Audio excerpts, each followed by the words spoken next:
എല്ലാ പ്രേക്ഷകർക്കും മറ്റൊരു വീഡിയോയിലേക്ക് ഹാർദമായ സ്വാഗതം. എല്ലാവർക്കും സുഖമല്ലേ കൂട്ടുകാരെ? എല്ലാവർക്കും സുഖമെന്ന് കരുതി മറ്റൊരു വീഡിയോയിലേക്ക് നമുക്ക് പോവാം. അപ്പോൾ ഈ വീഡിയോയിൽ നമ്മൾ പറയാൻ പോകുന്നത് ഇപ്പോൾ ഇറങ്ങിയ ഒരു ബ്രഹ്മാണ്ഡ ചിത്രം, അതായത് കൽക്കി എന്ന് പറയുന്ന സൂപ്പർ ഹിറ്റ് ചിത്രത്തിൻ്റെ ഒരു റിവ്യൂ ആണ് ഈ വീഡിയോയിലൂടെ നമ്മൾ ഇന്ന് പറയുന്നത്. കഴിഞ്ഞ ആദ്യത്തെ 2 ദിവസം എനിക്ക് അത് സിനിമ കാണാനായിട്ട് പോകാനായിട്ട് സാധിച്ചില്ല. അപ്പോൾ കഴിഞ്ഞ ദിവസം ഞാനും എൻ്റെ മകനും കൂടി ചിത്രം കാണാനായിട്ട് പോയി. സൂപ്പർ സിനിമയാണ്. അപ്പോൾ നിങ്ങളെല്ലാവരും പോകുക. ആദ്യമായിട്ട് അതാണ് പറയുന്നത്. തിയേറ്ററിൽ തന്നെ അതിൻ്റെ എഫക്റ്റുകൾ കണ്ട് മനസ്സിലാക്കുക. അല്ലാതെ ഓണത്തിനോ പെരുന്നാളിനോ ഏഷ്യാനെറ്റിലോ കൈരളിലോ വരുന്നതായിട്ട് കാത്തിരിക്കേണ്ട കാര്യം ഇല്ല. ചിത്രത്തിൽ സിനിമാ തിയേറ്ററിൽ തന്നെ പോയി അതിൻ്റെ ആ വിസ്മയചാരുതയോടെ കണ്ടാൽ മാത്രമേ ഈ ചിത്രത്തിൻ്റെ ആ നവ്യാനുഭൂതി അല്ലെങ്കിൽ അതിൻ്റെ അതിരസം നമ്മുടെ മനസ്സിലേക്ക് കയറുകയുള്ളൂ എന്നാണ് ആമുഖമായിട്ട് പറയാനുള്ളത്. അപ്പോൾ മുതൽ മുടക്കിൽ വരുന്ന സയൻസ് ഫിക്ഷൻ, ആക്ഷൻ, ഹോളിവുഡ് ചിത്രങ്ങൾ കണ്ട് കണ്ണുമിഴിച്ചിട്ടുള്ളവരാണ് നമ്മൾ ഭൂരിഭാഗം മലയാളികൾ. അത്തരം ചിത്രങ്ങൾക്കും പ്രത്യേകമായ ഒരു ആരാധകരുണ്ട്. അപ്പോൾ നമ്മളെല്ലാവരും ആഗ്രഹിച്ചിട്ടുണ്ട് ഇതുപോലെ ഒരു ഇന്ത്യൻ ചിത്രം വരിക. അപ്പോൾ നമുക്ക് 2 ചിത്രങ്ങൾ ഓൾറെഡി നമ്മൾ കണ്ടു കഴിഞ്ഞു ഏകദേശം ഇതുപോലെ, ബാഹുബലി 1 ആൻഡ് ബാഹുബലി 2. ഇപ്പോൾ ഇതാ നാഗശ്വിൻ അവനും സംഘവും അണിയിച്ചൊരുക്കിയ കൽക്കി 2898 AD എന്ന ചിത്രം ഗംഭീരമായ ഒരു ചിത്രമായി മാറിയിരിക്കുകയാണ്. ഇതിൽ പറയുകയാണെങ്കിൽ മഹാഭാരത യുദ്ധം കഴിഞ്ഞിട്ട് 6000 വർഷങ്ങൾക്ക് ശേഷമുള്ള ഇന്ത്യയാണ് അത്യന്തം പാവനാത്മകമായി നാഗശ്വിൻ എന്ന സംവിധായകനും അവരുടെ ടീമും പ്രേക്ഷകരുടെ മുന്നിൽ എത്തിച്ചിരിക്കുന്നത്. അതുകൊണ്ട് തന്നെ മഹാഭാരത കഥയുമായി, പ്രത്യേകിച്ച് അശ്വത്ഥാമാവിൻ്റെ കഥയുമായി ആയിട്ട് ബന്ധപ്പെടുത്തിയിട്ടാണ് ചിത്രം മുന്നോട്ട് പോകുന്നത്. അത് അശ്വത്ഥാമാവ് തന്നെയാണ് ചിത്രത്തിലെ മുഖ്യ കഥാപാത്രമായിട്ട് വരുന്നത്. അതായത് അശ്വത്ഥാമാവായിട്ട് അഭിനയിച്ചത് നമ്മുടെ ബിഗ് ബി അമിതാഭ് ബച്ചനാണ്. ഇത്രയും വയസ്സിനുള്ളിൽ അല്ലെ, അമിതാഭ് ബച്ചൻ ആ വയസ്സും ആ പ്രായവും നമ്മൾ വയ്ക്കാം, എന്നിട്ട് പോലും അത് ആ സ്ക്രീനിൽ അമിതാഭ് ബച്ചൻ തിളങ്ങി നിൽക്കുകയാണ്. അതായത് അമിതാഭ് ബച്ചൻ്റെ ഒരു അഴിഞ്ഞാട്ടം എന്ന് പറയാം. അതായത് നമ്മൾ പറഞ്ഞില്ലേ ടർബോ എന്ന സിനിമയിൽ മമ്മൂട്ടിയുടെ അഴിഞ്ഞാട്ടം പോലെ ഇതിൽ അമിതാഭ് ബച്ചൻ്റെ ഒരു അഴിഞ്ഞാട്ടമാണ്. ഫുൾ ആണ് അമിതാഭ് ബച്ചൻ. അതായത് ഒരു സിനിമ തുടങ്ങി ഇൻ്റർവെല്ലിൻ്റെ പകുതിക്ക് മുതലാണ് അമിതാഭ് ബച്ചൻ തുടങ്ങുന്നത്. അതുകൂടാതെ അവസാനം വരെ അമിതാഭ് ബച്ചനും ഉണ്ട് ഈ സിനിമയിൽ. ഈ സിനിമ മൂന്ന് നഗരങ്ങളുടെ കഥയാണ് പറയുന്നത്. അതായത് കാശി, ശംഭോല, കോംപ്ലക്സ് എന്നിവിടെ 3 ഈ സിനിമയുടെ കഥ നടക്കുന്നത്. ഇന്ത്യയിലെ ആദ്യ നഗരമാണ് കാശി. ആ കാശി ഇന്ന് ഭൂമിയിൽ ഏറ്റവും ഒടുവിൽ നശിച്ച ഒരു സ്ഥലമായിരുന്നു. കാശിയിൽ ആകാശം മുട്ടുന്ന സ്തൂപം കണക്കെ, അതായത് പണക്കാർ വരേണ്യവർഗം താമസിക്കുന്ന ഒരു രാജ്യമാണ് കോംപ്ലക്സ്. അതായത് കാശിക്ക് മുകളിൽ, അതായത് വായുവിലാണ് അത് കാണിക്കുന്നത് നമ്മൾ കോംപ്ലക്സ് എന്നത്. അതുകൂടാതെ കോംപ്ലക്സിനെതിരെ പോരാടുന്ന ഒരു റിബലുകളുണ്ട്.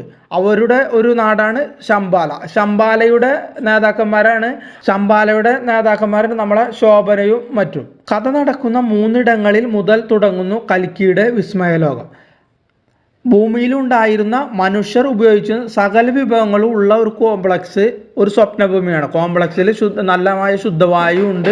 അതുകൂടാതെ ബാക്കി എവിടെയും കാശിയിലൊന്നും ഈ ശുദ്ധവായുവോ മറ്റുള്ള കാര്യങ്ങളോ ഒന്നുമില്ല. പക്ഷേ കോംപ്ലക്സിൽ നല്ല ശുദ്ധവായു, നല്ല ഭക്ഷണം, നല്ല ഫുഡ്, നല്ല തടാകങ്ങൾ എല്ലാതും കാണിക്കുന്നത് കോംപ്ലക്സിലാണ്. കോംപ്ലക്സ് ഒരു സ്വപ്നഭൂമിയായിട്ടാണ് സംവിധായകൻ ഇതിൽ വിഭാവനം ചെയ്തിട്ടുള്ളത്.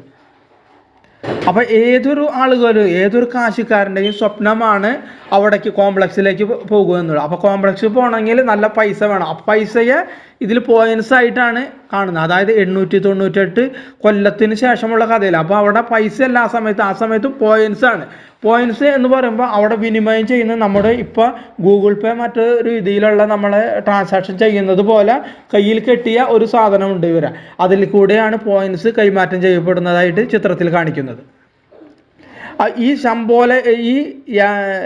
കോംപ്ലക്സിൻ്റെ നായകൻ എന്ന് പറയുന്നത് യാസ്കിൻ എന്ന് പറയുന്ന ഒരാളാണ്. അത് യാസ്കിനായിട്ട് അഭിനയിച്ചിരിക്കുന്നത് കമൽഹാസനാണ്. അപ്പോൾ ആദ്യം കമൽഹാസൻ എന്ന് വെച്ചാൽ രൂപമാറ്റം വരുത്തിയിട്ട് ഒരു മെലിഞ്ഞ ഒരു രൂപമായിട്ടാണ് കമൽഹാസൻ. പെട്ടെന്ന് ആദ്യ നോട്ടത്തിൽ നമുക്കിത് കമൽഹാസനാണോ എന്ന് തിരിച്ചറിയുന്നില്ല. പക്ഷേ പിന്നെ ചെല്ലുന്തോറും നമുക്ക് മനസ്സിലാവും കമൽഹാസനാണെന്നുള്ളത്. അവസാന ഭാഗത്ത് ക്ലിയർ ആയിട്ട് കമൽഹാസൻ്റെ ആ രൂപം, ആ യൗവനത്തിലുള്ള കമൽഹാസനായിട്ട് വരുന്നുണ്ട് കമൽഹാസൻ.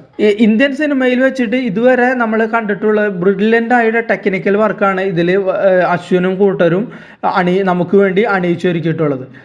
അശ്വത്ഥമാവായിട്ട് അഭിനയിച്ച അമിതാഭ് ബച്ചൻ സൂപ്പറാണെന്ന് പറയാം. അതിൽ പ്രത്യേകിച്ച് നമുക്ക് പറയാനായിട്ട് വാക്കുകളില്ല എനിക്ക്.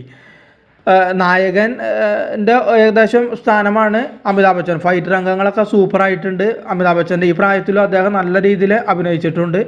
നല്ല രീതിയിൽ കൈയടിക്കാൻ പറ്റിയ ഒരു കഥാപാത്രമാണ് അശ്വത്ഥമാവായിട്ട് അഭിനയിച്ച അമിതാഭ് ബച്ചൻ്റെ കഥാപാത്രം.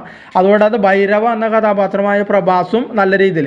പക്ഷേ പ്രഭാസിൻ്റെ ആ ഇൻട്രോ നമുക്കൊരു ബോറടി തോന്നും. ഇങ്ങനത്തെ പോലെ ആദ്യമായി ഇങ്ങനത്തെ ഒരു ബിഗ് ബഡ്ജറ്റ് ചിത്രത്തിൽ ആദ്യം ഇങ്ങനെ ഒരു നമ്മൾ പറയില്ല, ഒരു ചെറുതായിട്ട് ഒരു കോമഡി വേണ്ട രീതിയിൽ പ്രേക്ഷകരിലേക്ക് എത്തിച്ചേരാത്ത ഒരു കോമഡിയുടെ രൂപത്തിലാണ് പ്രഭാസിൻ്റെ ഇൻട്രോ കാണിക്കുന്നത്. അത് അത്രയ്ക്കായിട്ട് പോരാ, വന്നിട്ടില്ല. അത് നെഗറ്റീവ് അല്ല പറയുന്നത്, പക്ഷെ അത് പോരാന്ന് എനിക്ക് തോന്നിയ കാര്യം. പക്ഷെ യാസിനായി എത്തിയ ഉലനായകൻ കമൽഹാസൻ നല്ല ആയിട്ട് അഭിനയിച്ചിട്ടുണ്ട്. രൂപത്തിലും ഭാവത്തിലൊക്കെ മാറ്റം വരുത്തിയിട്ട് നല്ലതായിട്ടുണ്ട്. പിന്നെ ദീപിക പാദുകോണുണ്ട്, നല്ല രീതിയിൽ അഭിനയിച്ചിട്ടുണ്ട്. അന്നാബെന്നുണ്ട്, ശോഭന അന്നാബെന്ന്. അതുകൂടാതെ നല്ല അനുഭവസമത്വമുള്ള എല്ലാവരെയും ഈ സ്ക്രീനിൽ ഉൾക്കൊള്ളിച്ചിട്ടുണ്ട്. പിന്നെ ദുൽഖർ സൽമാൻ ഉണ്ട്. നമ്മുടെ പ്രഭാസിൻ്റെ അച്ഛനായിട്ടാണ് ദുൽഖർ സൽമാൻ വരിക. അതായത് പ്രഭാസിൻ്റെ വളർത്തുന്ന ഒരാളായിട്ടാണ് ദുൽഖർ സൽമാനായിട്ട് വന്നിട്ടുള്ളത്. അങ്ങനെ നല്ല രീതിയിൽ ആണ് ചിത്രം പോകുന്നത്. എല്ലാവരും തിയേറ്ററിൽ പോയിട്ട് കാണാനായിട്ട് ശ്രമിക്കുക. അതായത് ഓണത്തിന് പെരുന്നാളിലും ഏഷ്യാനിലോ കൈരളിയിലോ വരാനായിട്ട് കാത്തിരിക്കാതെ ഇത്രയും ബഡ്ജറ്റിൽ ഒരുക്കിയ ഒരു ചിത്രമാണെന്നുള്ളത് നമ്മുടെ മനസ്സിലുണ്ടാവണം. അതിനുശേഷം നമുക്കൊരു ദൃശ്യാനം, അതായത് ഇതിൻ്റെ ഏറ്റവും ഭംഗി എന്നുള്ള ഇൻ്റർവെല്ലിന് ശേഷം, ഇൻ്റർവെല്ല് കഴിഞ്ഞ് കുറച്ച് കഴിയുമ്പോഴാണ് ആ ക്ലൈമാക്സ് യുദ്ധരംഗങ്ങളൊക്കെ ഇതിൽ ക്രിയേറ്റ് ചെയ്യുന്നത്. അതൊക്കെ നമുക്ക് കണ്ണുമുഴിച്ച് അത്ഭുതത്തോടെ നോക്കി കാണേണ്ട ഒരു വസ്തുത തന്നെയാണ് ഇത്. അപ്പോൾ ഇതിലെ കഥ എന്ന് പറയുന്നത് ചിലപ്പോൾ നമുക്കൊരു സംശയമായിട്ട് തോന്നാം. കഥ കഴിഞ്ഞു വരുന്ന പ്രഷർ എന്താണ് ഇതിൽ. അപ്പോൾ ഈ കഥയെക്കുറിച്ച് മറ്റൊരു വീഡിയോ ഞാൻ ചെയ്യുന്നുണ്ട്, അത് കാണാനായിട്ട് എല്ലാവരും ശ്രമിക്കുക. അപ്പോൾ ഒരു നല്ല സിനിമ കണ്ട അനുഭവത്തിൽ, നല്ല സിനിമ കണ്ട സന്തോഷത്തോടെയാണ് ഈ ഞായറാഴ്ച ഞാൻ ഈ റിവ്യൂ ഇടുന്നത്. അപ്പോൾ നിങ്ങൾക്ക് എല്ലാവർക്കും ഈ സിനിമ പോയി കണ്ടാൽ ഇഷ്ടപ്പെടുമെന്ന് വിശ്വസിക്കുന്നു.